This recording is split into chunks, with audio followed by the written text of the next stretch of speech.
Based on a true story. Emily was full of passion and could not wait to change the world as a teacher.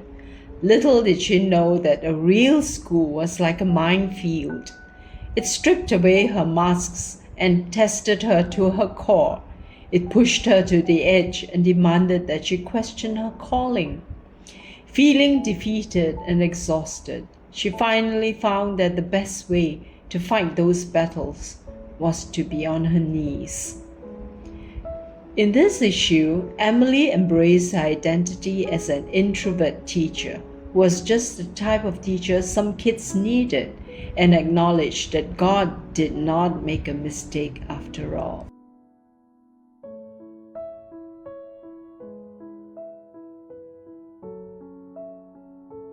Snails, Part 3 by Myrrh Doe. Chapter 5 At Peace. It was 2 a.m. and Emily woke up in cold sweat. She could no longer sleep. Sighing inwardly, she reluctantly got on her knees. She desperately needed wisdom. One by one, the names of her students came to her. She wept for them one by one.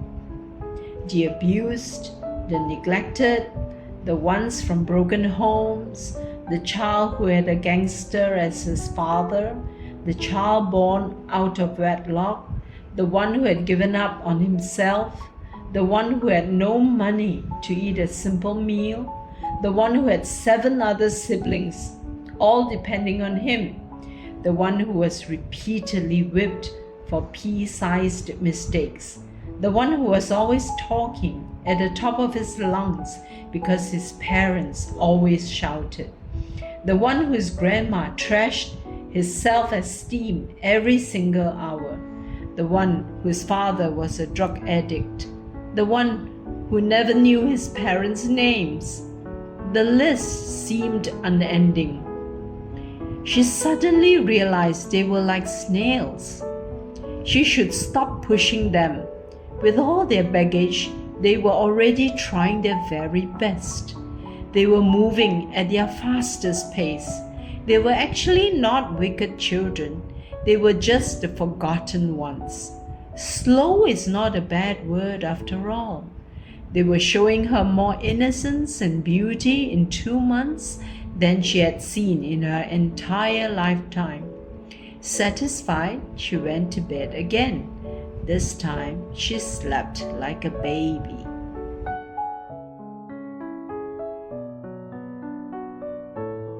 Chapter 6 Victory.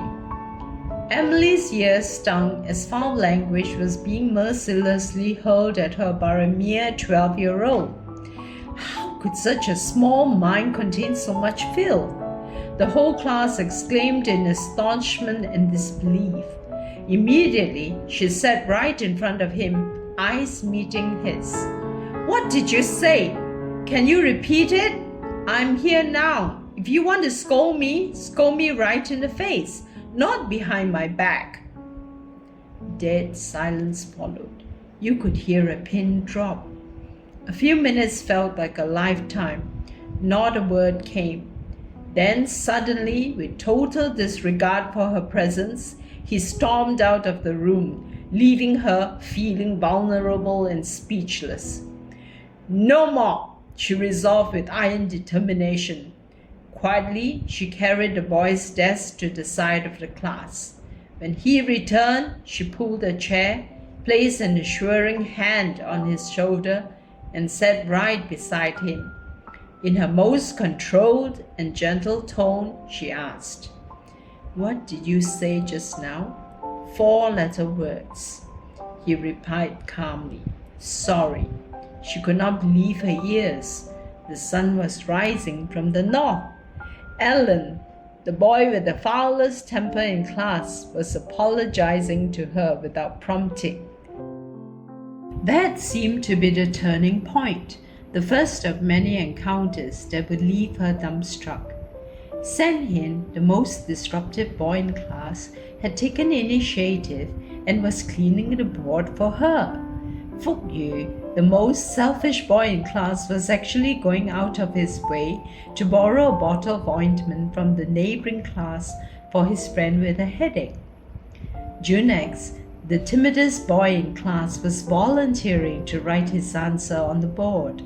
Nadal, the boy whose face was always in tight knots, was flashing the brightest smile.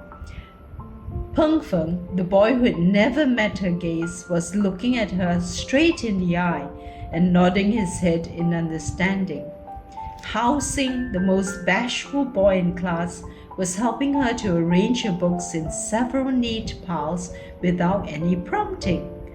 The class monitor, who was as terrible as the rest initially, was actually nipping a fight in the bud before it actually became ugly at the back of the class, as if it was the most normal thing to do.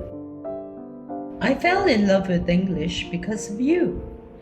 Those words meant the world to Emily. To her utter amazement, it was actually written by Joshua, the one whom she always detained after school, as his homework was always missing from her desk. Her mouth became the shape of an orange as she realized Ali, the proudest boy in the class, actually penned, "You are kind and caring. I promise not to make you angry again." Another mind-boggling message came in bright pink paper with tentative strokes. "I love you." It was signed by Halim, the boy whom she reprimanded every single day for his misbehavior. She finally realized that she should throw her action plan out of the window. Her initial plan was to be the strictest teacher in school. No nonsense, just work, work, and more work. Never smile, never be nice, never forgive, punish every fault, cane whenever needed. In humility, she found out how wrong she had been. There is a much easier way. Gentleness earns respect. Kindness is actually infectious. Laughter dissipates stress.